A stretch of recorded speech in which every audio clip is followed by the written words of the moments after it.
Little bro, listen, man. I came to your podcast. I came for free, homie, no charge. I did it on Face, homie. I didn't ask you what your analytics was and this and that.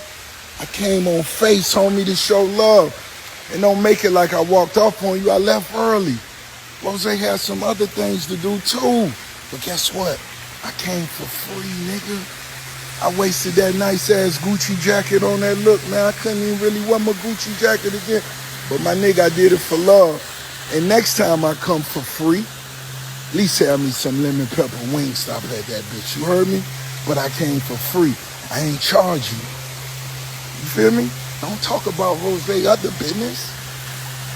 I came and did that. And what is the analytics? How the show doing anyway, man? I'll come back on it, and when I'm going to walk off that bitch the next time, and it's... Ross, big homie. First of all, you know it love. Second of all, I got to call a spade when it's a spade. You say you did it for free. Everybody do it for free, Ross. You ain't the only nigga. Boosie did it for free. T.I. do it for free. Nigga Busta Rhymes did it for free. Nigga Snoop Dogg did it for free. Everybody who sat on that couch do it for free. Now, that wasn't the biggest moment. Now, that's one of the viral moments, but Boosie, episode 8 million. Got Country Wayne, shit like 6, 7 million. Like, we do numbers. We do analytics. Our analytics, we was the biggest before you came, and we was the biggest afterwards. So you always got room to come back to be on the biggest podcast in the world, correct? You dig what I'm saying? But when you call a spade, it get hot. And where you gotta go to cool off, I'm going to talk. YouTube, man, what's that word, y'all? We back, man. We back with another video. DC Young Fly, Rick Ross. Rick Ross bogus as hell. Everybody know Rick Ross bogus as hell. Rick Ross bogus as hell for walking off on a podcast. This been talked about for some time now. He bogus as hell. DC Young Fly ain't wrong. At the end of the day, still showing Rick Ross love, still showing him respect. He ain't really, you know what I'm saying, jumping the gun with it. He ain't saying too much. He a comedian. That's how he get paid. So, of course, he gonna do it in a funny way. Same way I would do it. It's old now anyways. What's the point of, really getting into it or saying something too disrespectful when the shit old? But at the same time, if you went over there, you sat down for 2 hours on the white podcast, but then you walked off on the black podcast, the ones who finna give you your flowers on your all the accolades that you done did in your career and just everything, they finna give you your flowers. Y'all finna smoke good. You know it's food there. Come on now. Rick Ross talking about some wings. Come on now, bro. You know how a nigga getting down on the podcast. You know how niggas finna kick it. Because you know what they podcast is built around. But then you go over here and they ask you, was you a correctional officer? You go on the white podcast, and my channel ain't built on no race and nothing, so if it is whites that watch me, you know what I'm saying, it ain't built on no race. It's just what it is. You feel what I'm saying?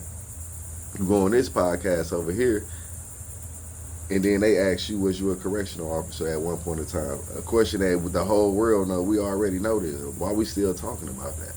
That's where you should have walked off on that podcast when they asked you that. We already know this already. We still talking about Rick Ross being a correctional officer? Come on now.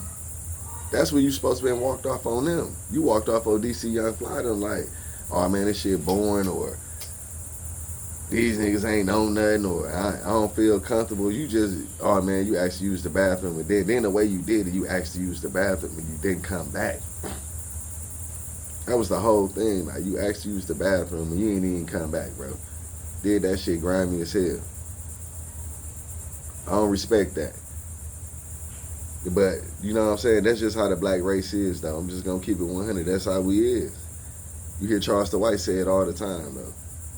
You know how we do each other. Why you think Charleston White over there with Aiden Ross getting his money? He ain't having no issues. He ain't having no problems with Aiden Ross. None of that. They over there getting a bag. But let that would have been Charleston White and somebody black. They'd have probably already clashed like him and Woody and everybody else that he done tried to help and bring up. you know, if you dealing with Charleston White and he take a liking into you and he messing with you like that, my opinion, I feel like he trying to bring you up. I don't see Charleston White trying to tear you down or hate on you. He is the bag. You being around him is how you gonna get the bag. So that's where I salute Charleston White on. I believe that anytime he get into it with somebody, it's because somebody else that did something they shouldn't have been doing or they was hating. I'm talking about on the black side of it. Woody, who else? It was somebody else Charleston White that tried to help out and he didn't got into it with him or whatever. I don't think it was on his side because that's how our people is. We can't get money together. We cannot get money together. I can go on for days. Look at the Hot Boys. Hot Boys on tour right now. Look at Turkey BG. Look at Turkey BG. It's like, bro, we can't get money together, bro. It's like, it's always got to be some drama. It always got to be some animosity behind it. I'm just, man, it's just crazy. But Charleston White and Aiden Ross is the prime example. They over there getting a bag together. You feel what I'm saying? It's like you gotta, can't mess with your own kind, I guess. You feel what I'm saying? But anyways, shit was mad disrespectful though. I ain't even gonna lie. It definitely was disrespectful for Rick Ross to do that to him, walk up on the podcast like that. Then he talking about you sat down for free. Okay. That's supporting. That's uplifting the channel. That's uplifting the podcast, man. We want to see you grow. We want to see y'all keep going up, keep doing what y'all do. They coming to give you your flowers. You supposed to help them out and get them their flowers, man. I see what y'all got going on. That's why I'm here. I watch y'all podcast too. I know what's going on over here. That's why I'm here. You ain't just go because you didn't know. Come on, bro. You knew what was going on over there, man. That's 85 South. You know it's cracking over there. There's gonna be jokes over there, man.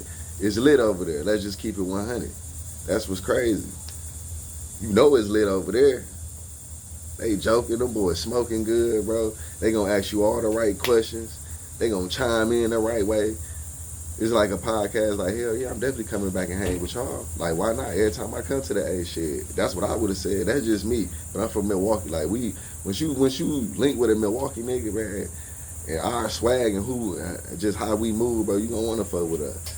A Milwaukee nigga would have told him right away, hey, bro, every time I'm in the A shit, let me slide through, shit. Hang out. It's lit.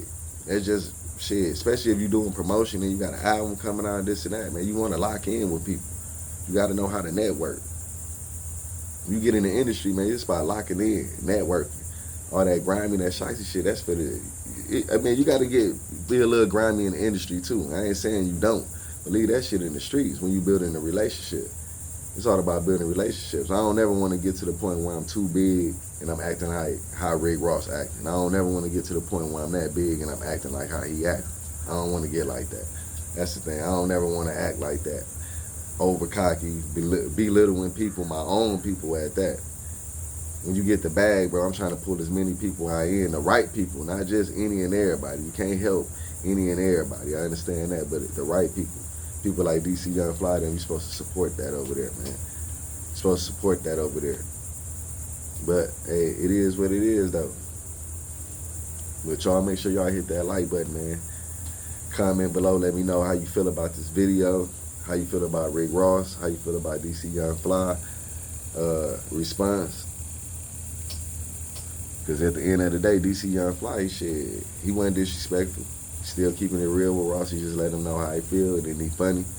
He funny as hell. Still, calling me big homie and this and that. It ain't, like I said, ain't no reason to really jump the gun anyway. The situation old. But, it's been brought back up. So, DC Young Fly, he spoke on it. Rick Ross responded. DC Young Fly, he responded back.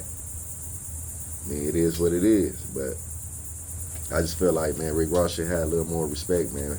Have a little more respect, man, for your people, bro. We know you the biggest boss, bro. Calm down a little bit, though, bro. We know you the biggest boss. This is the reason why motherfuckers be getting on your ass. This is the reason why his baby mama, Tia Kemp, be getting on his ass, the way he be acting. See, she knew him before he was Rick Ross.